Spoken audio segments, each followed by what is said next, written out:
shirku ko pecce ɗiɗi. Yoga hen peccata shirku ko pecce ɗiɗi. Yoga hen peccata shirku ko pecce tati. Ɓe mbitama shirkul akbar, shirkul akbar, shirkul asghar.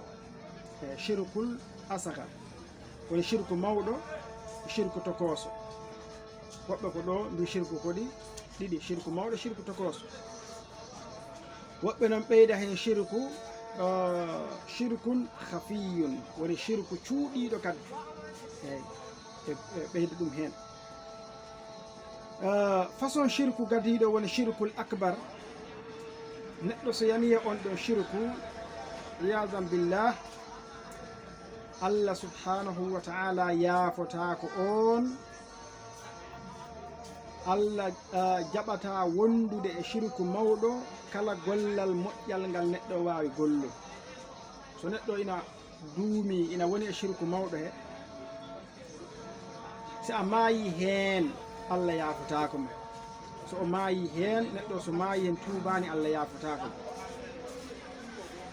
So tawi kadi ina woni e nder shirku mawɗo on saha, so kala gollal moƴƴal ngal golluɗa, Allah jaɓantama gollal ngal.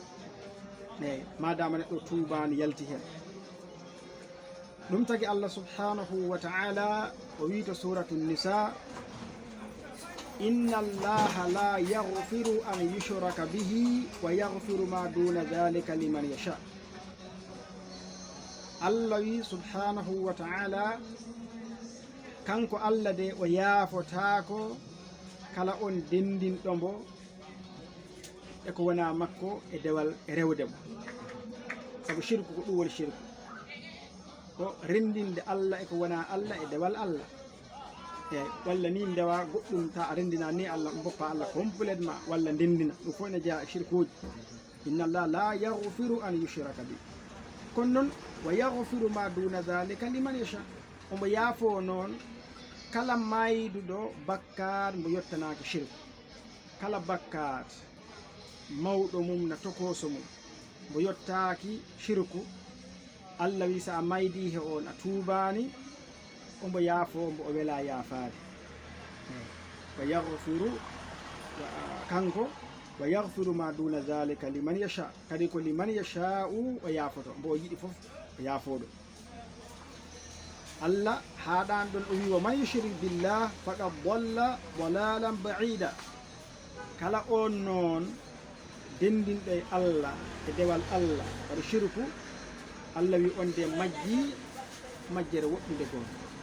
Eyi, on ɗon o majji majjere woɗɗude gonga.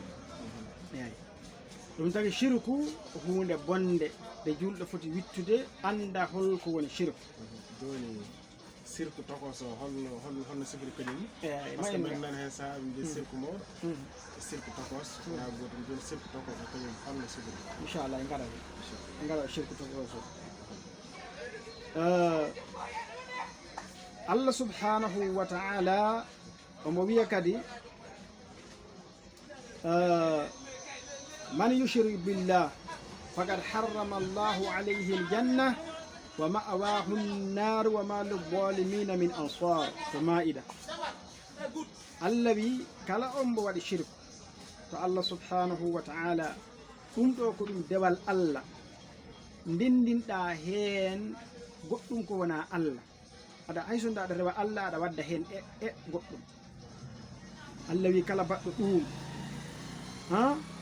on de Allah haɗimo natoyede aljanna janggo. Iyazan billah, e molo hen Allah woni Allah wi kala dal mayduɗo e shirku tubani, Allah harmini hema aljanna, firti Allah haɗima an ka natta aljanna. Mo natta aljanna ni so Allah haɗino ɗon ina anda to fay, sabu ton ko laabi ɗiɗi tan gonton, galleji ɗiɗi tan gonton. Eyi, kono ƴew o wi wa ma'awahu, tapporde makko ko jeyingo. Wa ma'awahu nar, o wi toñoɓe ɓe woni heferaɓe ɗo mbiyete mushrikina en fof mbiteɗo Allah wi woni zalimina ɗo, ɓen ɓe ngala ton janggo ballowoɓe, ɓe ngala ton janggo paabotoɗo ɓe. Allah rutti subhanahu wa ta'ala o wi to suratul furqan, wa qadimna ila ma amilu min amalin fa jaalnahu haba'an manthura. Allah wi wa qadimna woni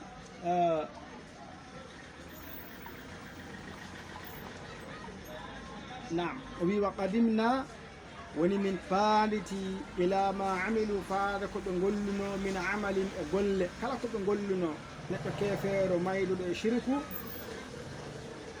neɗɗo mayduɗo e shirku Allah min paandito ko o golluno ko fof e golle min mbaɗa ɗum meere comme no poussiére hendu soyoru eyyi wonta ko meere gollal mum fof janngo wonta ko haba'an mansura. Allah subhanahu wa ta'ala o wi kadi to suratu zumar omo haalda ine laaɗo Allah sallllahu alayhi wa sallam o wi ɗum la in asharakta la yahbatanna amaluka wala takunanna min alkhasirin. ina rutto damir o sabu adi o ko dendagal annabaɓe fof.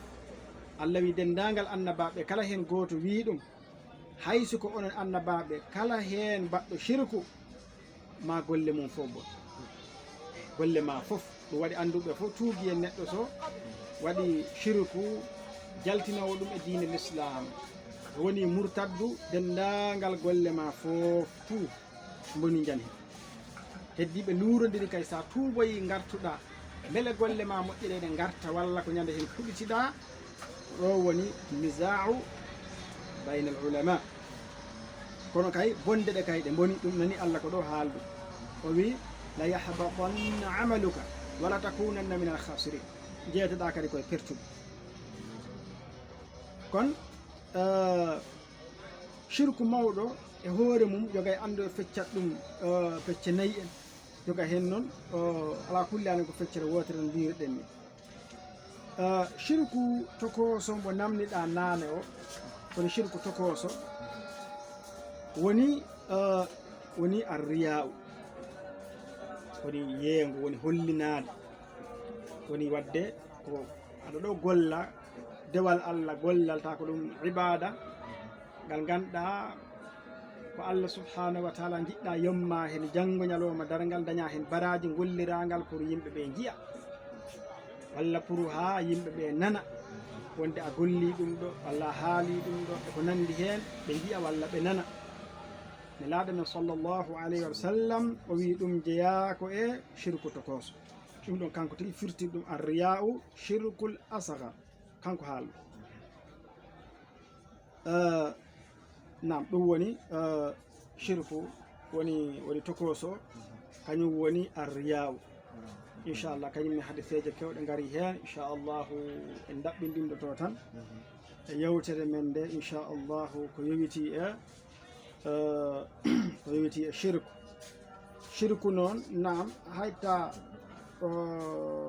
hafiyu o woɓɓe mbi dalil wonde hafiyu o ina woodi gaddi ɗum ha mbaɗi ɗum pecce tati koɓe mbi tawde ne laaɗo men sallllahu alayhi wa sallam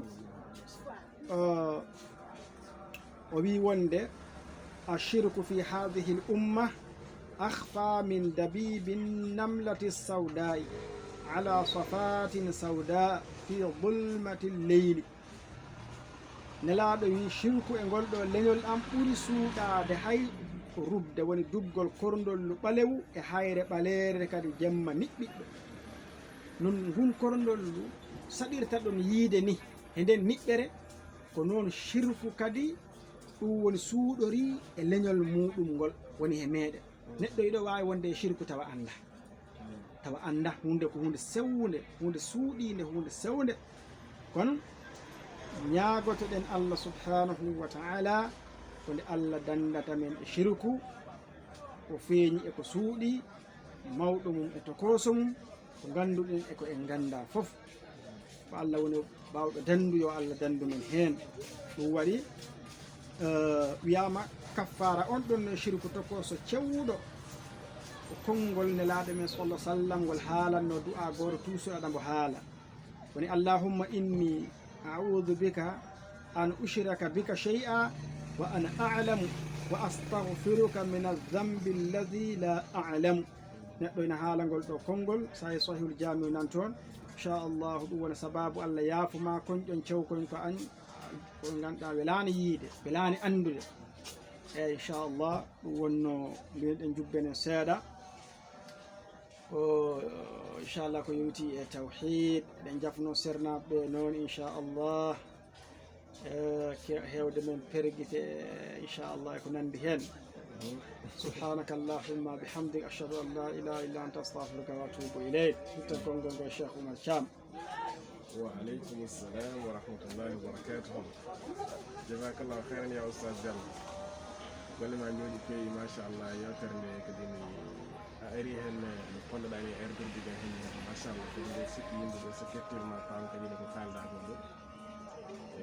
aku ñako dañ hen so wala yo Allah jabar mi rek kadi gollal gollangal dum dal Allah hokki ene fop fambe kadi enen hettibe be Allah hokken dum naftaraade kadi Allah tabaraka wa taala wa kadi ya rabbal alamin ko continue kadi ndedo yewtere ma sha Allah inshallah dum non yo Allah wada len jam kon jaram wa akhiru da'wana alhamdulillahi rabbil alamin subhanakallahumma wa bihamdika أشهد أن لا إله إلا أنت أستغفرك وأتوب إليك. السلام عليكم ورحمة الله وبركاته. جل يوتر الفائدة.